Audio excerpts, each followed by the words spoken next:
நேர்கள் அனைவருக்கும் வணக்கம். மகநதி சீரியல் செம்ம இன்ட்ரெஸ்டிங்காக போயிட்டுருக்கு அப்படின்னு தாங்க சொல்லணும். ஸோ இப்போ சீரியலில் பார்த்தீங்க அப்படின்னா வெண்ணிலாவோட உண்மையான சுயரூபம் இப்போ தான் விஜய்க்கு தெரிய ஆரம்பிச்சிருக்கு. ஏன்னா இந்த வெண்ணிலா நம்மளை உண்மையிலேயே லவ் பண்ணியிருந்தா அப்படின்னா நம்மளை இந்த அளவுக்கு கஷ்டப்படுத்திருக்க மாட்டா, கேவலப்படுத்திருக்க மாட்டா அப்படின்றத விஜய் இப்போ தான் புரிஞ்சிருக்காரு. ஸோ அதனால் ஒட்டுமொத்தமாக இந்த வெண்ணிலாவை அவளோட வாழ்க்கையிலேருந்து ஓரங்கட்டுறதுக்கு முடிவும் பண்ணிட்டார். ஆனால் இந்த வெண்ணிலா ராகினி பசுபதி பேச்சை கேட்டுட்டு இப்போ தேவையில்லாமல் ஒரு பிரச்சனையை பண்ணிகிட்ருக்காங்க.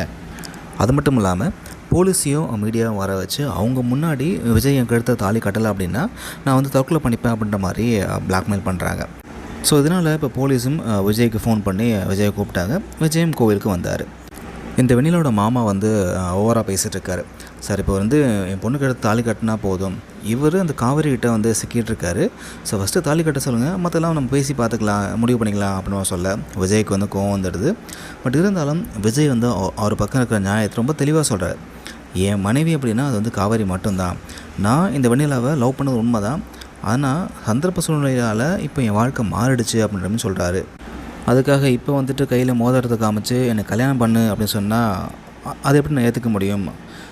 நான் அவளோட வாழ்க்கைக்கு நான் செட்டில் பண்ண ரெடியாக இருக்கேன் அப்படின்னு சொல்லி விஜய் சொல்கிறாரு.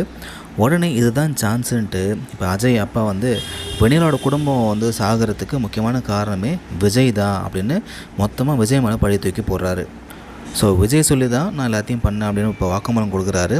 இதனால் போலீஸ் பார்த்திங்கன்னா இப்போ அஜய் அப்பாவையும் விஜயும் இப்போ ஸ்டேஷனுக்கு அழைச்சிட்டு போகிறாங்க. இந்த விஷயத்தை இப்போ காவேரி கேள்விப்படுறாங்க. ஸோ விஜய்க்கு சப்போர்ட் பண்ணுறதுக்காக இப்போது ஸ்டேஷனுக்கு காவேரியும் போகிறாங்க. அங்கே போலீஸ் ஸ்டேஷனில் வெளியே பார்த்தீங்கன்னா இந்த பசுபதி, ராகினி, அப்புறம் வெண்ணிலா அவங்களாம் மாமா சேர்ந்துக்கிட்டு சதி திட்டம் வழக்கம் போல் போட்டுட்டு தான் இருக்காங்க.